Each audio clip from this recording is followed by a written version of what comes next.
Well, good evening and welcome to Auto Arcadia. I'm one of the hosts, Colin Wood, and with me, as always, is. Thomas up. How are you this evening, Tom? Yep, good. I'm good. A bit rinsed from the day, but it's been a busy one. How about yourself? I'm good. My eye hurts post being stabbed in the iris, but apart from that, I'm fine. Yeah, you were violently assaulted by your daughter today. Yes, the 13-week-old gangster stabbed me in the face with her talon-like fingernails. But yes, it was lovely. It's mad. I'm looking at my computer screen now, and I can actually see the cut in the lens of my eye. It's a bit wild. Um, I'll go to the hospital if I stop being able to see. But yeah, so what do we have in store tonight, Tom?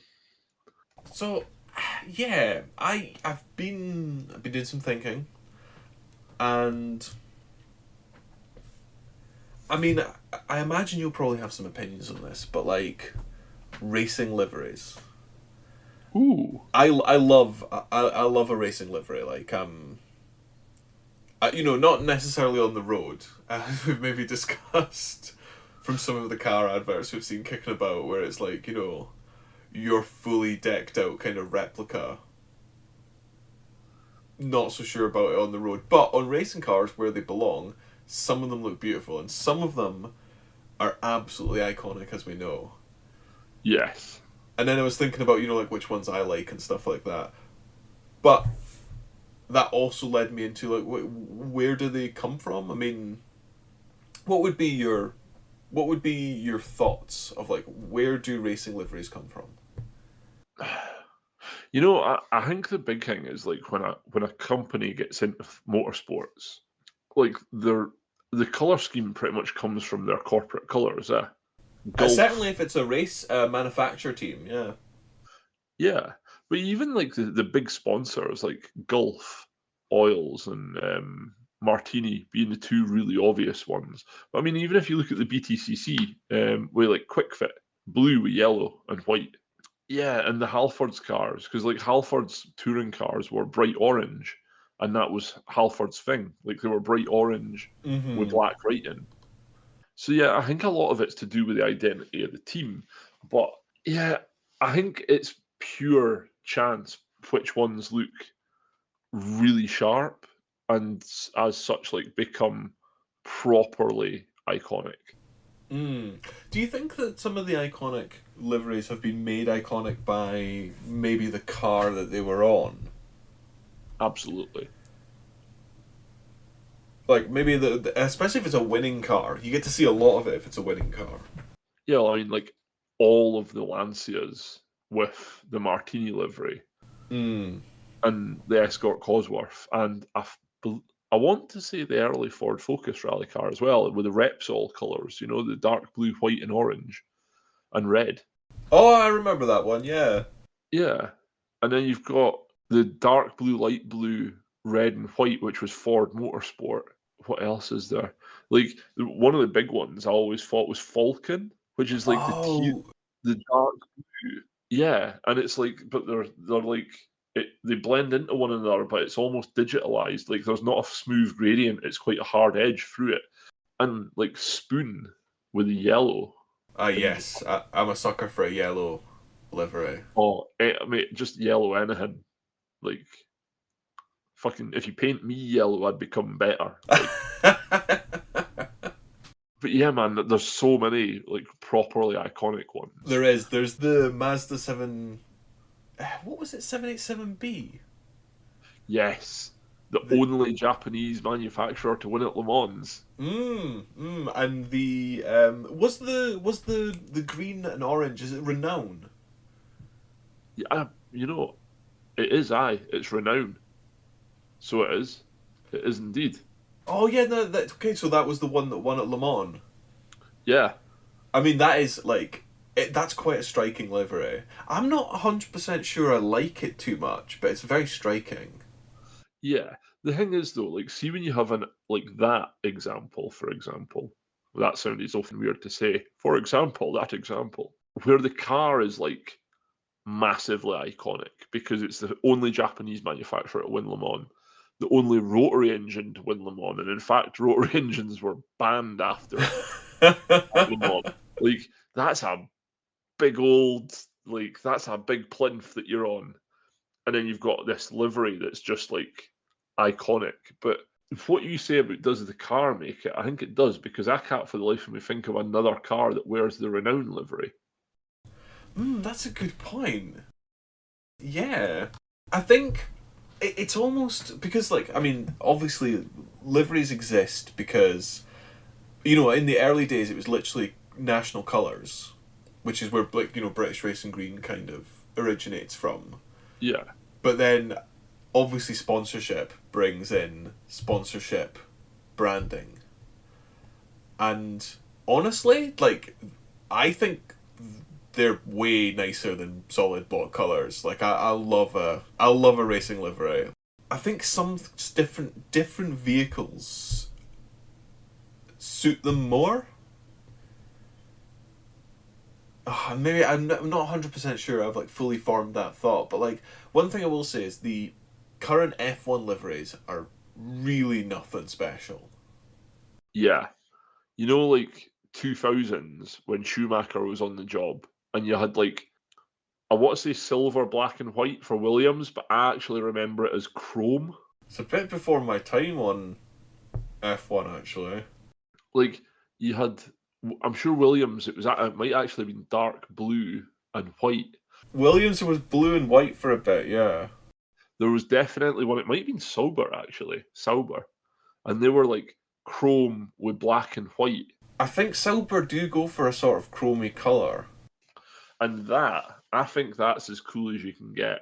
See, like when part of your livery involved, and I know on the Formula One car this isn't the case because, like, well, it's a Formula One car. They're not made of metal; they're made of carbon. But like, see on your touring car, if you have like bodywork and you just don't paint it and you just polish it and lacquer it, Mm-hmm. like that's cool as fuck. Like bare metal. On a race car. Yeah, Yeah. I mean, it can look really, really like it's like a kind of sleek aggression like yeah, I get that's it exactly, man. Do you know I don't get why it's not more common though? because of branding, man. Like, Yeah, but I mean, look at it this way: like, see on a road car, having like gold, silver, well, chrome, like polished silver, like full carbon body, and well, not carbon body, but all these really shiny, precious metal colors. It's fucking grim and ostentatious. But if it was on your race car and your race car was half gold, half chrome, and you've got your sponsor name across it in black, right? You're wanting to make an impact with your fucking branding. I mean, you're making You an want it, impact. This is some proper like teenage boy Need for Speed color design. yeah, but like this is what I mean, like because a good livery is a bit ostentatious, like it is a bit childish. Do you know what? I actually can't. You make a good point because I cannot disagree with that. Like, I do think that, like, the bright, vivid, and fun ones can be, like, some of the most memorable and iconic. Yeah, I mean, a great example of that has got to be the Pink Pig. yes, Like, I mean, I actually quite like that. Like, I love the butcher's kind of, like stitching. yeah, it's really cool. There's a bit of a trend for doing 911s in the pink pig colours as well. I've seen that. I'm not as much of a fan of that, to be honest. No, do you know a company that needs a really, really big mention here? BMW. Are you referring to their art cars? Yes, but even outside of that, like see the what is it? The LM GT8, I think it is the 8 Series based one for GT racing. Oh That yeah. looks incredible. So it does. Like That thing is massive. it's crazy looking, isn't it? Yeah. But Absolutely insane. BMW liveries in general, I think they work because they've got the tricolore going on. And I know an Italian just died there when I described a German brand car as having tricolore colouring, but You know what I mean? There's something about the light blue, dark blue, red, the stripe, the M stripe. Mm. It just fucking works, man. Yeah, and they also lean quite. BMW lean really heavily into continuity of that color scheme. Yes. Can you think of another brand that have leaned so heavily into a particular color scheme for a lot of their decal branding and badges and stuff? Absolutely. Rallying is the name of the game here, and Lancia is the name of the company, and Martini is the livery. Yeah, I mean, okay. Martini, like, it's Martini and everything. Yeah, I mean it's a smashing drink as well. Yeah, man. No, like, yeah. There's another thing actually, right? On just to invert what we're talking about here. You know the DC5 Integra Oh, pickup. yeah, aye. Now, this is just me. Well, it might just be me, but I think they are totally forgettable. Really? I really don't think there's anything spectacular about them. Like, I would have a DC2. Is the DC2 the more square one that came before it? Yeah, that was like the early one. Ah, I mean, I'd have a DC2 over a DC5 any fucking day of the week, like. But I'm not 100. Like, if someone was like, "Do you want an RX-8 or do you want a DC5?" and all the Honda fanboys are about to explode, but I'd be like, "No, honestly, I'll have the RX-8." And for me, the only reason I can remember the DC5 even exists, well, it's not actually because I'm a car guy, but one of the big reasons is the Halfords livery, like the bright orange with Halfords down the side of it. And I remember seeing them on TV and seeing them in magazines and stuff, and I was like, they actually look quite cool there. But then I remember seeing one on the road, and I was like, that is an absolute letdown. Do you know what? I don't think I've ever seen that Halfords livery. Yeah, if you put DC5 BTCC car in, it'll come up. Oh, I cannot believe I've never seen this before. It's hard to miss. Yeah, like they look cool. Yeah, I actually really like that. It do be very, very orange, but like it's a nice orange and it contrasts against the black quite nicely as well. Yeah, but like that's a really well done livery on a car that's quite forgettable in my mind. I don't get them, but I have a lot. I certainly agree that for me they don't have like the visual charm of the earlier one, the DC2. Yeah, no, absolutely not. They're just not the same. Yeah. Fair. I mean, like they're certainly weirdly they're worth a fair bit. Yeah, they make their money, like, and I don't know. I think there's a bit of like JDM awesomeness about it, where it's like there definitely is some JDM tax on them. Yeah.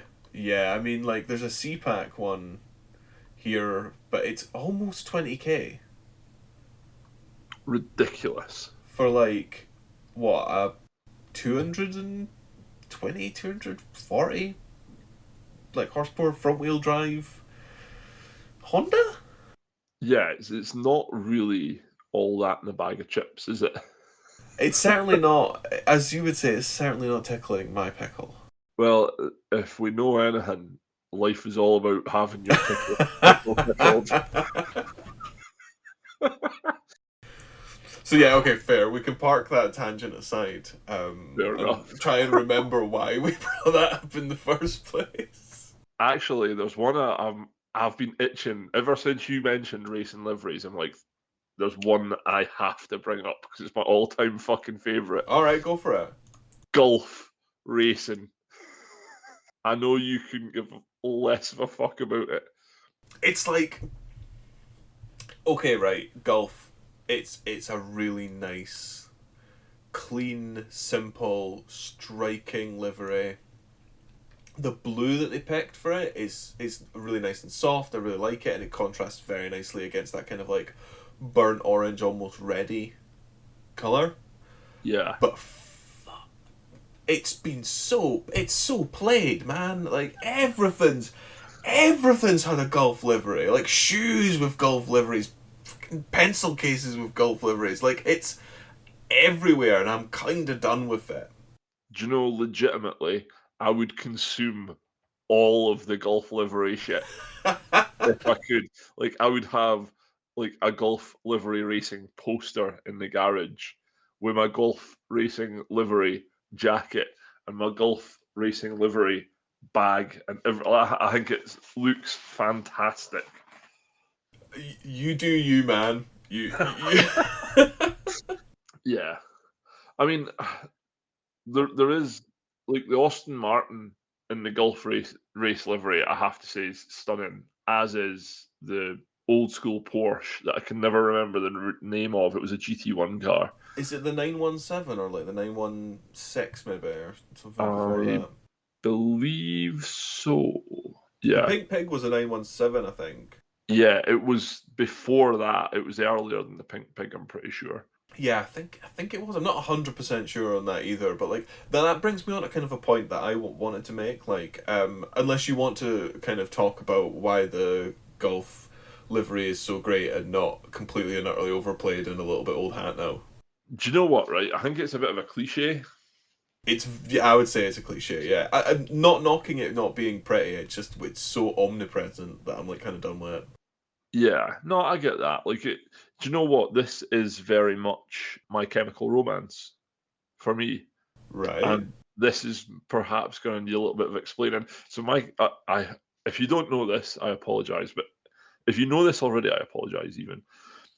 My Chemical Romance is a band, right? Now, they had some pretty good songs when they first, like, came to light in sorta when we were in secondary school, so, like, 2010s, you know? Late 2000s, early 2010s, you know? I totally remember My Chemical Romance. I'd be mashing X to doubt quite aggressively on the they had some good songs, but I think that's more my own taste. Fair enough, man. Well, I quite liked them when they first came out, right? I was like, I can get behind this, and then I heard it everywhere, constantly, all the fucking time, and I'm just done with them. Like, now when people are like, "Oh my god, My Chemical Romance," I'm like, "Shite, move on." You can And it's get just over stuff. yeah, you get over stuff, and I totally get what you're saying about the golf colours because they are everywhere. But at the same time, a cliche is usually a cliche for a reason. It's so omnipresent because it's such a good design. It is a really good design. Like I can't knock that. I'm just done with it. Yeah, no, no, I that's think fair. there are more interesting liveries out there that I find more appealing now. And like honestly, like Le Mans is such a great place for some iconic liveries. Oh yes. No, Le Mans has like GT1 cars. I think right. To be honest, GT1 cars are probably the best place for liveries because of the shape and like the silhouette they have. I think they just lend themselves really well to like being coloured in.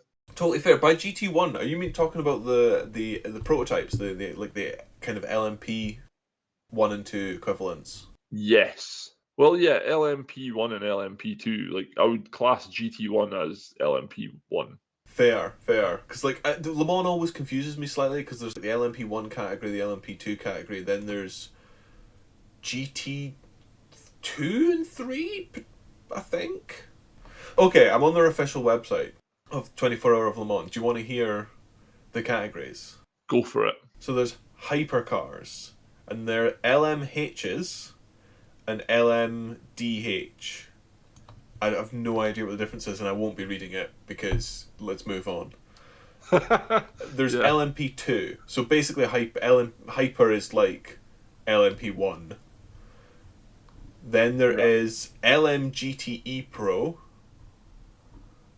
and then there's Snappy title. Snappy title. LMGTE AM. Yeah, and is that it? Well, I thought it was way more than that. I'm so confused. Have they called is GT have the GT categories disappeared and it's just now GTE? Right. Huh. Fair enough. I mean, it's kind of weird that they've simplified some of the names, and then other names they've just been like, nope, throw the alphabet soup at it. Why does it go from hyper like the hyper category to LMP2? It made so much sense for it to be LMP1 and LMP2. Yeah. It makes it like I like our naming convention better. So Le Mans can just get on fucking track and follow our example. Aye, they can toe the line. I've actually got a list here of the 10 greatest Le Mans liveries. Oh, I'd be interested to hear that. I mean, like, for me, a one that I really like, because I remember seeing it in one of the Gran Turismo games. I'm loving the side profile of the actual car, and that's the you know the silk cut Jaguar, Yes, I do. like that purple and gold and white. I always thought that car had such a great side. Well, believe it or not, that is actually on the number 4 Oh, list. it's number spot. 4. Yeah. That's weirdly higher than I thought. Yeah? Yeah, I mean, I don't see too much love for that all of the Like, time. do you know something? I don't actually agree with the list that they've got, right? So, at number 10, they've got the BMW art cars. I mean, I feel that's a bit of a cop out because whilst there are some good art cars, there's actually kind of a few dross ones. Yeah, that's fair. They have, in the number 9 spot, Gatane's Matra, which was like a 1974 one. And honestly, it's blue with a really forgettable looking green. Like, they're both really quite pale, washed out colours. Can you And they just, send me this link so I can see these pictures? yeah, man. Because It, like I'm just not. What was it? A Matra? yeah, Gatane's Matra, it's called. So that like a kind of like open wheeler. No, it was like an early prototype style car. Ah, okay. Open topped though, but it wasn't open wheel. Oh, right, okay. That's a really interesting design for a car. Yeah, it looks a bit wild. Number 8, I love though, the pink pig Porsche. Yeah. Actually, that 911 looks pretty good in it. Yeah, like it looks good on a race car, you know. Mm-hmm. If you've done that on the road, you'd be like, "Get out of here, you bad man! Leave us alone with your questionable taste." Yeah, absolutely. How do you not feel great about like a racing livery on the road? I don't know. See, do you know the big party that's guilty for this here? We're looking at you, Subaru fans. Fucking like, no, you do not need to have a full 555 livery on your non-turbo Impreza. Why else would you have a blue Impreza, you know? Yeah, but having a blue Impreza, because Imprezas actually look the dog's fucking danglies in blue, that's acceptable. Having a blue with neon fucking yellow writing all over it Impreza. I mean, the end of this, the big thing here is, right, you do you. Aye, I mean, ultimately, yeah. It's all personal taste, isn't it? Yeah, different strokes for different folks, but personally, I think it looks tacky as fuck. Aye. I've seen Fiat Punto dressed up in a Castrol livery Oh, floating that's not about. good. I mean, do you know the thing is as well? The other big issue I have with them is like people do it and then they have like full interior and standard wheels and standard suspension and like cheap tires. It's like Yeah. it's just like you. I can see the look you're going for, and the body's like pulling it off, but nothing else fits. That's probably the biggest issue I have with it, is because nothing else fits that look. Like, if you're going balls out race car replica, don't then have 4 seats that are all very comfortable. Like, It's not. It's not often someone's like, "Come see my race car. Look at its full cloth interior." precisely. Like, if you're gonna go balls out. Rip the carpet out, throw the back seats away, 6-point welding cage. Maybe locate it onto the strut towers. Fucking 6-point harnesses, bucket seats. You know, digital dash, removable steering wheel. Go the whole fucking hog. There is one allowable difference here, and that's with I believe the Impreza GB270, which was a WRX special edition. I believe it could be ordered from the factory with the decals, Yeah, I mean, okay, fine. which that makes it a very rare car which is actually quite cool, even though it has the decals on a road car.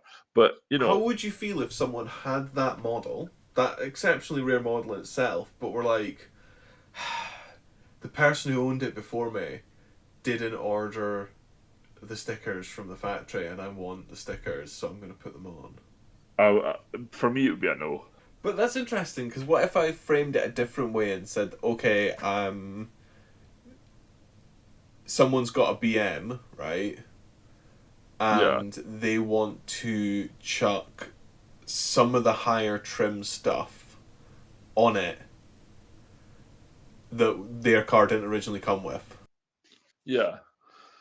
So I know the argument you're putting forward to me here. So if you buy a bog standard 3 Series and then buy a crashed M3, swap all the mechanicals over, all the interior bits that are different, and all of the body panels that are different onto your 3 Series, does that mean you've built yourself an M3? No, it doesn't. It means you've got a 3 Series with an M3 engine and some M3 tat on it. But when I buy you the car that you advertise as an M3 and I go to BMW, this is the way to look at it, right? So, say somebody does that and you buy the car and it's advertised as an M3, you've insured it as an M3, you've done all this shit, right? And then you go to BMW and you give them the VIN number for a part that you can't get elsewhere. And you're like, oh, yeah, it's for my M3, mate. And then the parts guy turns around and goes, fuck off, mate. It's a 320i. Here's the build list for it. You're going to be fucking raging. I mean, it's quite a niche circumstance to happen, but like, I see what you mean. Like the VIN, like so you're a VIN truther essentially. The VIN doesn't lie. I don't care if a car's like matching numbers and shit, right? But see if like you can make an M3 replica, Mm-hmm. but you shouldn't put M3 badges on it because it's never going to be an M3. Like because nobody's like the only people that can make an M3 are BMW. You know, that's the be all and end all of it. Like there was a big thing with Supras, and they still sell them now. So like you could get a 6-speed manual turbo hardtop, you could get a turbo automatic Targa top, you could get a non-turbo automatic Targa top, but you couldn't get any of the Targa tops to a manual gearbox. So then people were like getting a Targa and putting a full turbo manual running gear into it, like the big case diff, the 6-speed manual, and the GT engine, and then being like, "Oh, it's the world's first manual thingy," and then that was fine, right? But then I saw two of them for sale the other week, and they're like from the factory. I'm like, "No, I'll stop you there, motherfucker." From the factory that had a Mm. 4-speed automatic because it's got a fucking drop top. Like, there's one of these is okay where you're like, I built this and I did a manual gearbox swap, and then you claim it's then another guy's like, oh, factory original Targa top with 6-speed manual. It's like the spec never existed, you know? Yeah, no, I see what you mean there. Like you don't like when people try and misrepresent something. No, like I mean, just fucking call it what it is, which it doesn't devalue it. Like the only thing that devalues it is the fucking idiot trying to lie and say, "Oh, well, this is actually better because it's this." It's like it's not. It was never a thing. I mean, fair enough. Honestly, like I can totally see it. That is, it's kind of duplicitous, and it's not straight. You know, you're not being like upfront with it. Yeah, man. Totally fair. So yeah, sorry. I derailed us again. As Well, actually, what are your thoughts on it? Because that was all my ranting there. oh, do you know what? It's not to my taste. Like people can do what they want. I think I agree that I'd be like annoyed if someone misrepresented something. But like if they said, "Oh, you know, I added the stickers myself," I'd be like, "All right, fine. It's to your taste, if you know what I mean." Yeah, I'd probably like honestly maybe look to remove them if I could. Yeah, it's as long as it's up front, it's totally fine. that's fair, man. I'm a bit more chill about that, I think. But like, I do totally understand it. Like, I would be really mad if someone tried to sell me a car that didn't exist as like from factory. Yeah, Because like when someone's swapping over an entire running engine gearbox, etc. Like that's a fairly big piece of work to have happened to the car. Yeah, it's a project. Like it's a big deal. Yeah, Like totally. you don't just wake up on a Sunday morning and be like, ha, I'm gonna rip all the guts out of my car and replace them with the guts from another car. Nah, you do Yeah, actually have to plan that. You precisely. can't fall into accidentally replacing all of that stuff. Just an oil change that got out of hand. Yeah. It's like when you have a crash in it as well, and you're like, "Fuck, I'm gonna need more than that little box on the bottom of the insurance form to explain how all this got in here." Totally. Ah, yeah, Where were we? Do you want to keep reading out from the list? I'm now looking at some of them, and I totally agree with you. Like there are some unusual choices here. yeah. So like after the pink pig, I think it gets a bit sketchy here. So there's the Renault Sport Elf one, which I think is a bit gaudy. Like it's a bit shit. Do you know what? That's really interesting. I agree on this instance, but in general, I quite like some of the Renault Sport liveries. I like the yellow and black. Oh yeah, like don't get me wrong. Like see the yellow and black. Like I think it was the 2014 sort of time. Formula One car. Yeah, that's the ones I was Look thinking of as well. They look fantastic. fucking incredible, but that is dog shit ugly. Renault used to do the blue and yellow. Ah, that's right. Ah, it used to be light blue, didn't it? The blue and yellow ones look really good. Yeah. Yeah, man. Big fan of that color combination in general. I kind of like, the fact that Renault leans so heavily into yellow. I just can't help but be happy about. Yeah. Well, the next one's also yellow, but I'm not a fan of it. And you know, Porsche is on this list a lot. They've been in. To be fair, they've been in Le Mans a lot. Yeah, that's fair. Like they've definitely participated. So the new man Porsche livery. New man, I've never heard. New man, yeah. Like, I'm not a fan. It just doesn't look that great. It's yellow and black, It's quite which yeah, is but it's like, yellow black, quite a dull way. yeah. There's nothing particularly like jumping out at me about it. Fair, And I totally agree. You know, a yellow livery that I really like is the Pennzoil one. oh yes, no man, I'm on board. It looks class. Do you know the Pennzoil one as well has? You know how we were talking about the Falcon one with the light blue and the dark, the teal and the dark blue. Yeah. How it's like they cut into one another, but it's not like gradient fade. It's like digital almost. It's like really hard line. Mm-hmm. The Pennzoil one does that into blue with the yellow, and I think that looks incredible as well. Is Pennzoil not black and yellow? I remember it being blue. I'm Now I'm you've pretty got sure me it's doubting black. Like, because it's yellow on the top, and then it's like black bars, as you were saying, to kind of give it like a little bit of like digital gradient into like a black kind of base.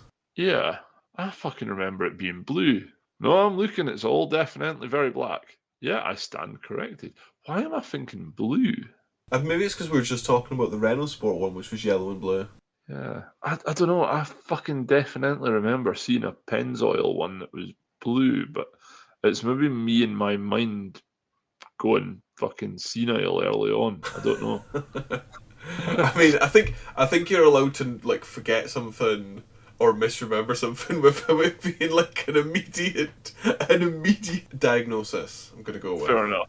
Yeah, I'm maybe with. being a little bit overly harsh there. Yeah. Do you know the next one on the list though? No. Number 5, renowned Mazda. Renault. Yeah. Again, I don't think that's a particularly nice looking one, but it's very very striking and bold. Like it's memorable. Oh yeah, and it's fucking iconic. Like absolutely. Yeah, it is really really iconic. Yeah. I mean, but that is like again because it's a race winner. Yeah. Oh, there's actually a little interesting fact about that. So like it was like 1989 that was, right? But apparently it appeared in 92 adorning a Mazda MXR01, which was essentially a Jaguar XJR14 fitted with a Judd V10 run by Mazda Speed. Ah, the Renown wasn't really on very many cars. No, it was literally just the Mazda ones. That's really interesting. Yeah. That's cool. Like it's really nice to see like something that's quite niche in its application, which is I think that's quite cool. Honestly, like 80s, late 80s, kind of maybe getting towards early 90s. Le Mans, Was at its real. peak. I mean, it had some really great stuff. Well, your favourite Silk Cut is next, which is bang in the middle of that year range you just mentioned. Yeah, it absolutely would be. I really like that. I really like the design in general. Do you know what? Right, bad to admit now, but the cigarette livery cars are actually like really sick. A lot of them have some like fantastic liveries because they sponsored so heavily. Pretty much the entire car was dedicated to like a single sponsor. Yeah. Like so, like the Marlboro F1 car, where it's like just the red and white with Marlboro written on it, and it's like it's really clean and really bold and striking, and it's nice. Like the Silk Cut Jag is largely just Silk Cut sponsorship. Um, the John Player Lo- Special Lucky livery, Strike, well, Lucky Strike. Is that like a red and white one? it's like white with a big, massive red circle with a gold band round it and Lucky Strike through it. American cigarettes, they make you feel like you're dying after you've smoked them. Oh, They did sponsor a Formula One car, I'm sure. yeah, I totally see it. 100% see it. Like, yeah, these are really like they're simple and effective. It's kind of one of the reasons why the golf's really effective as well, because it's like just that single color scheme. There's not like competing things. There's not other things competing for your attention. Yeah, it's just boom. There you go. It's a bit of a shady thing. Like you brought this up in the Formula One episode we did ages ago, which was like in terms of sponsorship, motorsport tends to be a bit sketchy. Like, Yeah. well, not sketchy. That's not the right word, but a bit immoral, I suppose, as you could say. Or Um, yeah, like they're more sports expensive. They need the most money they can get, and usually they get the money from brands that are looking to try and like sanitize their image a little bit.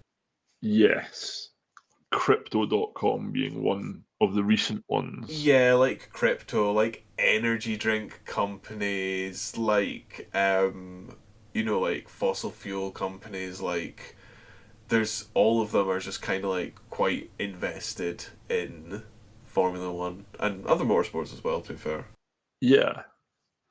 Do you know there's actually one oh fuck. No, hold on. There's actually one. When you mentioned energy drinks, there's a certain brand that is actually. I feel their image is that they're actually quite wholesome, and a lot of that I think is to do with all of their advertising, and that's Red Bull, where they attach themselves to pretty much anything that People Are Awesome, the videos that come out every now and again. no, I'm not too familiar actually. Oh, go on YouTube and have a look at People Are Awesome videos. Like, there's a lot of martial arts, there's a lot of like mountain biking, skydiving, like people pushing it to the kind of limit, like people at the edge of the operational envelope, really. Okay, I get you. And like they've done that. So like you have the Red Bull air races, the Red Bull go kart races, like the ones where they race down the hill. I can't remember the name of it. Oh yeah, I know the downhill one. Yeah, Yeah, 100% of that. you Yeah. got Red Bull Hardline, which is mountain biking. You've got Red Bull. There's like 4 or 5 different mountain biking ones. They sponsor Gymkhana for the late. Oh fucking hell! Why is his name disappeared out of my mind? Ken Block, the late Ken Block. They sponsor rallying. They sponsor Dakar racers. Like you name it, they sponsor it, and like Yeah.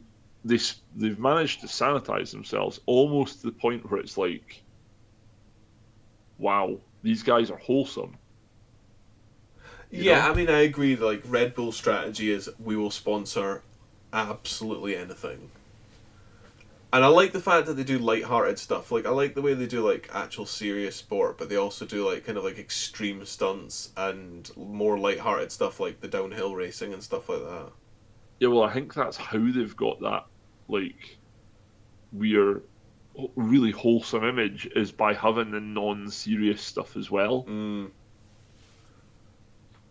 yeah, I totally agree. I think Red Bull doesn't come across as the most like awful of sponsors. I mean, they own two race teams in F1.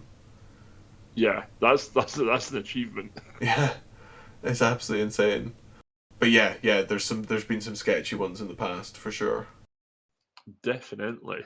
I mean, continuing down the list, there's Rothman's Porsche. I like that. I really like the Rothmans. Simple, on the nose, boom, nice Yeah, color. it's a nice color combination. I actually often think that like a few choice colors on white can be really effective. Yeah, you have to play with the contrasts.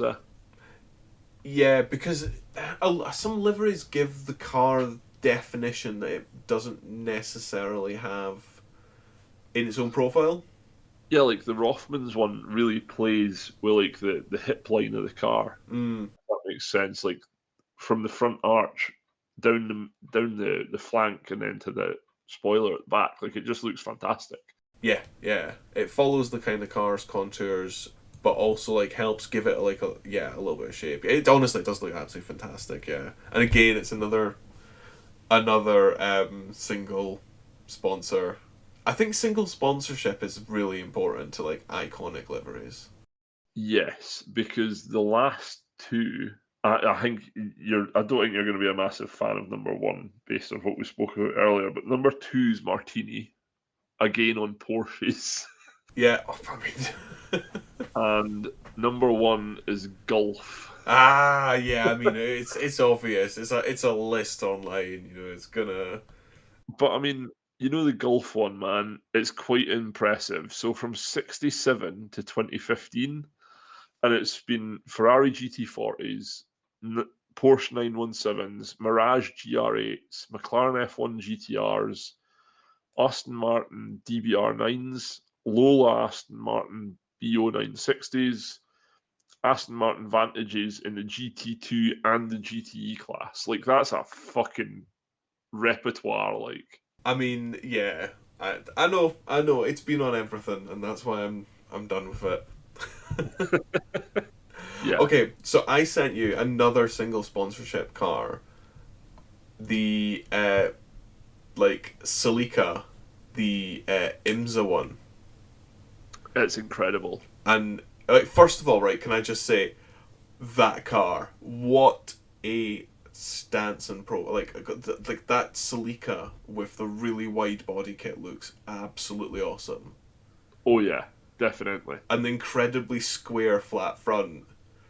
Just, I mean, that's a really really cool looking car. Yeah, it certainly tickles many pickles. It butters many a parsnip, so it does. So yeah, but also I really quite like the livery on that one too, and that is literally just like 3 bars. Yeah, there's something about simplicity that works really well as well. Like you don't Mm-hmm. have to have all the colours all the time. Yeah, no, absolutely not. Like I like the Apple Computers one as well, which was like I can't remember what that was on. Was it maybe on like a 240 or something like that? No, do you know what? It was on another bloody Porsche. Class. I should take a punt and be like, oh, I was on a Porsche. But yeah, that one's really good, and I mean, it's quite a lot of color, but again, it's like predominantly white with like these side profiles of color. Yeah. There's one as well, the Teng Tools livery. Teng Tools, Yep, as in Teng. yep. Okay. And I'm trying to find it now. It's on a Mitsubishi Evo, and it looks fantastic because like the Teng Tools logo is like a big red demon with yellow eyes and black eyebrows. And they have the demon looking over the bonnet at you as the car's coming towards you, and it looks fucking incredible, but I can't Oh, find it. the Yes, eye logo. I can't find it though, so you'll have to take my word for it. Yeah, I had a quick look online as well, and all I could find was someone's Photoshop art creation of a Teng Tools logo on a Nissan Leaf. Yeah, no, we don't want that. I didn't think you'd be too interested in that. No. Like Marlborough as the rally sponsorship That's a as cool well. livery actually. That white Solid and red. red. Yeah. I mean, we haven't really talked about rally liveries too much because there are some absolutely iconic rally liveries as well. Yeah, a lot of them are the same though. Like you've got, well, Repsol, Marlboro, Gulf, Martini. There's a lot of them that have been there. Mm. Oh, Castrol as well. Toyota. How could we forget Toyota Castrol? Can't believe that. But yeah, you know what? You're right enough. They're like a rally. They tend to stick with quite similar liveries throughout the years as well. Yeah, there's not often a lot of a lot of switching up. Do you know what, actually, right? There's a race series that I absolutely love, and in Europe, I think it's quite a rare thing, but it's the Japanese GT300 or GT500 racing, right? So like the Calsonic Skyline. Oh right, yeah, no, yeah, 100%. I'm with you. That's do you know what? Again, another fantastic livery because it's like that's blue with the white writing, isn't it? Yep, That's a and nice you've one. got the Cusco Subaru Impreza, the Advan Impreza. It's incredible. I'm gonna have to look that one up. I can't remember that one off the top of my head. Oh, I've not really seen that one. Oh wait, no, I absolutely have. Are you thinking of the black? With the Uh, red and silver. yeah. Oh, I remember that from Gran Turismo. Oh Yeah. yeah. And like you had like the HKS Evos, the Ari Anemia. Like the thing is as well, a lot of Japan's a bit strange, right? Because a lot of the cars they were campaigned by companies that are actually like now a household name, I say in air quotes, but like a household name as far as tuning goes. Like so all the big tuning houses had them. So Mm. like you had HKS, you had Cusco, G Ready, Boone. Spoon, Arianemia, like all of the big ones. Motul as well. But I mean, like there's the top secret Supra GT300. Supra is amazing. The what one was that? Sorry. The top secret GT300 Supra, and it's like incredibly iconic. Like as soon as you see it, you're like, "Holy fuck! I know Yeah, that I car remember from that. Of course, everywhere." the gold one. Yeah. But yeah, like I think that's quite a cool race series in terms of stuff like that because a lot of them are really domestic. Like Japan never really was invaded by like all these massive sponsorships that you get everywhere else. Like Because it used to be like a thing that European drivers would often go to Japan to like do some of the oh god, it's like Super Formula or something like that. It's called yes, because it's not quite as fast as F1. It's like kind of like F2 ish area.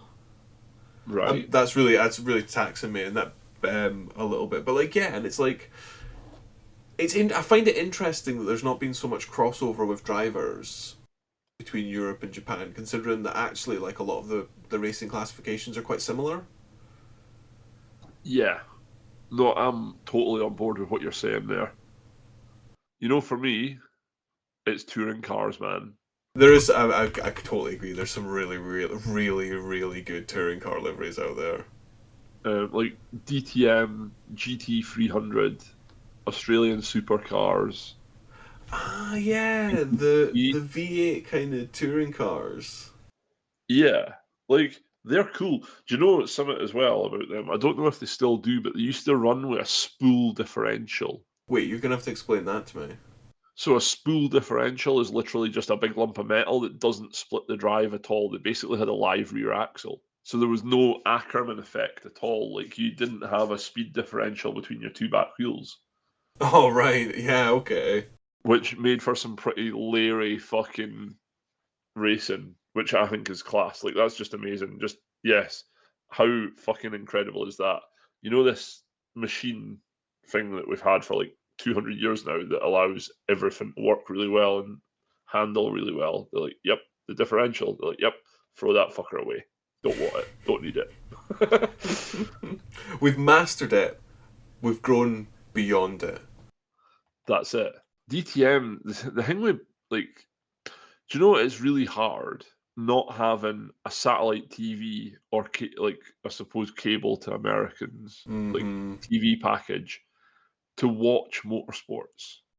Yeah, I mean, some stuff's on YouTube, which is really nice. Like, you can watch the 24 hour of Le Mans and Nürburgring, I think, on YouTube for free. You can live stream it. Yeah, Which is like, and it's usually when it's on, I'll like dip into it every now and again just to see what's happening and stuff like that. yeah, Which man. I think is really cool. But yeah, I agree. Like, honestly, it's kind of sometimes almost easy to forget that there's actually quite a lot of racing series on all the time. Yes, it is. It's really fucking easy to forget because like you can actually watch nothing but motorsports if you are that way inclined. Like it would be really easily done. Yeah, you could fill your entire day with it, no bother. Yeah. Also, I have another iconic livery for you, Okay. and this one comes from Scandinavian touring cars. Scandinavian Volvos. Volvo, the S60 Polestar, the mid-engined one, which I absolutely fucking love the Swedish madness that Polestar brings to everything they do. Oh, do you know one we totally forgot? What's that? The Toyota GT1. Oh my god, yes. Yeah, that is a really cool livery. I'm such a shit Toyota fanboy. And you forgot the Tom Supra as well. Good. Oh man. I found an interesting website which I'll send you a link to, and it's just a big kind of catalog of all the different supercar liveries from different manufacturers. Very very good. I'm currently on Right. Toyota, looking at all of these fantastic Toyota liveries that you just completely forgot about, man. Toyota's the boy, you know? It just is. Like, people can disagree with that all they want. This is a hill I will fucking die upon. I mean, okay, totally fair. Like, I find myself like it's so hard to argue against because Toyota does do loads of cool stuff, and I quite like Toyotas, but like, there's still just there's no real strong desire to own one, you know. That's fair. You know, that is fair. But yeah, I think that is pretty much my thoughts on it, if you know what I mean. Like, the only thing we didn't really talk about is I know that your favorite livery in the world is the Gulf one, Yes. and I've been kind of trying to think of what my favorite livery is this whole time. Like, there's so many that I've been like, oh, I like that and I like that, but what is my ultimate favorite? The Pennzoil yellow and black. It is a nice. Yeah. Yeah, man. It looks cool. I think it's not been. It is, to be fair, it is used quite a bit, right? But I don't see it to the same extent as the Golf one. So I don't. Like, I'm not over it, if you know what I mean. And I think it Yeah. also looks quite good on a lot of different things. It's not been played out the same. Not quite. Although it's a lot younger. Give it time. Yeah. I mean, I don't think it'll take long for it to switcheroo. Like, you know, if it gains popularity, it'll switcheroo pretty quickly. Yeah, absolutely. Do you know what? I'm going to give an honourable mention to the Renault Sport, like, F1 livery. Yeah, I'm supporting you on that one, dude. I think the Renault Sport livery looks the tits. Yeah, it does look absolutely sick. Big fan. Yeah, like the 2014 one especially is just like peak. Yeah, I'm behind that all the way. I even quite like the yellow and black Renault F1 ones, but that blue and yellow was so cool. Yes, 100% in agreement. I think that's maybe quite a nice place to end in total agreement. Actually, what do you think? I think so, man. Like this has been cool. I've really enjoyed this. Like this has been one I've been looking forward to for a wee while, if I'm totally honest. Totally, yeah. So I'm gonna wrap it up. I'm gonna say thank you very much for listening. If you like what you have heard, like, please do give us a subscribe, give us a review, leave us a comment. We'd love to hear from you. And until next week, goodbye. Toodaloo, motherfuckers.